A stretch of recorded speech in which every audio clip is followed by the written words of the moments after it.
I'm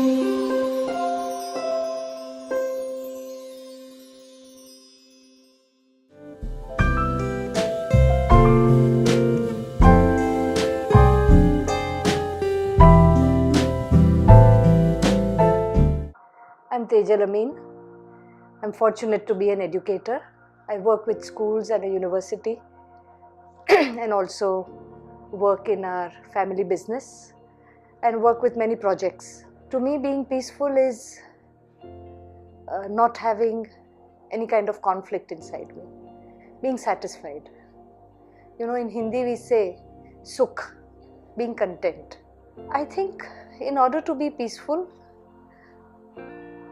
you need to be able to see different situations and different contexts, and for that being compassionate is very important.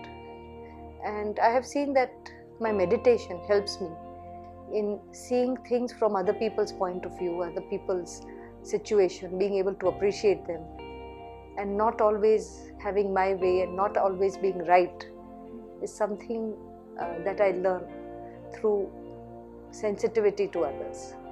My mother, she is truly accepting of the situation that she is in.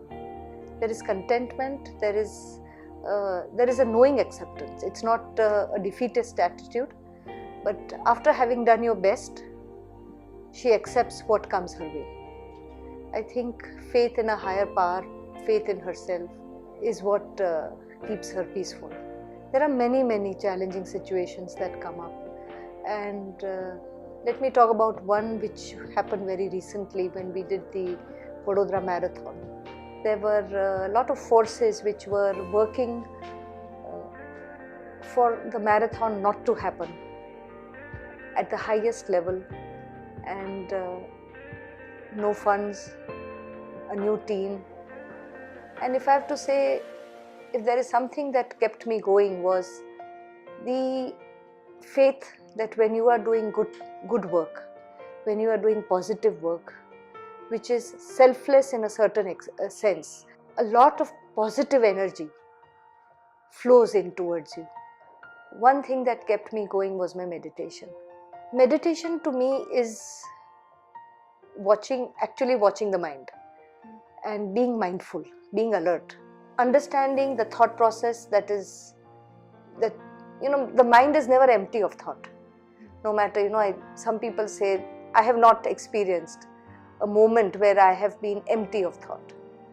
But being able to watch your mind, being able to watch where the mind is going, being able to narrow down the mind to something where you have decided to keep it concentrated and having it remain there for longer and longer period is meditation to me.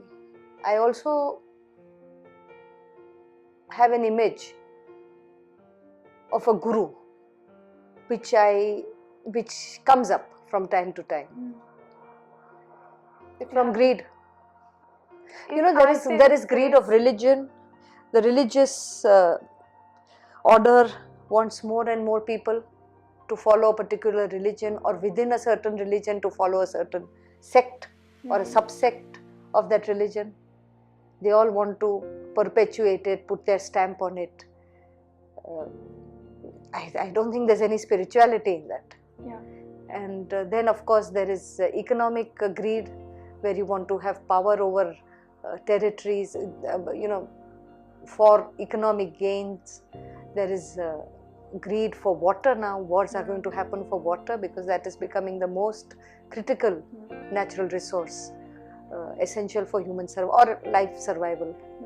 And greed to conquer planets, the cosmos, the other frontiers. I want to be on Mars first, and I want to be here, and this much part of Antarctica is mine, and so on and so forth. Yeah. So there is greed. It all comes down to greed. And it all comes down to human greed, and it all comes down to greed at an individual level, which manifests in different ways at different levels. In this extremely materialistic world, where we are running after things, we are giving that same value system to our children. that if you have this, you will be happy. If you have this, you will be. So greed is growing, and where is the peace? The fear of not having something takes away your peace.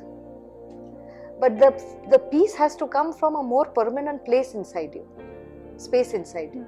It cannot come from materialistic acquisitions, or cannot be dependent or conditional on external factors, even relationships for that matter.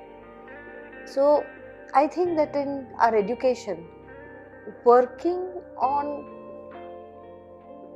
the ability to understand yourself, introspection, the need to go inward, the need to be mindful, alert, to be able to watch your thoughts. I think this is something that needs to be brought into the education system.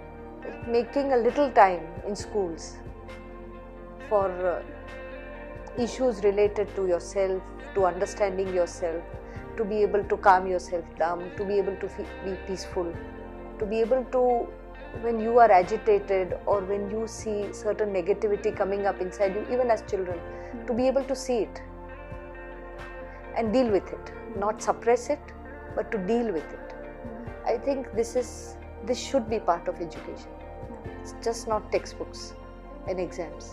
Now you can't do value education through textbooks. There's a period for tech, and then you do stories from your epics and great souls or great leaders, and have hope that children will be inspired by it. It doesn't work that way. I think values are learned by emulation. They see those values being practiced, and by some technique whereby children can be led to an inward journey, where we all understand that we all are here on our own journey. We may be different, and we are okay to be different. To be able to feel connected, to feel the harmony in the diversity. A world minus greed. Or what should I say? A world without conflict. So every living being, wherever he or she is on the earth, should be able to live without fear and without strife. There is an internal peace and there is an external peace. In order for the world to be peace, people have to be peaceful. Individuals have to be peaceful. Individuals make up societies, nations, and the world.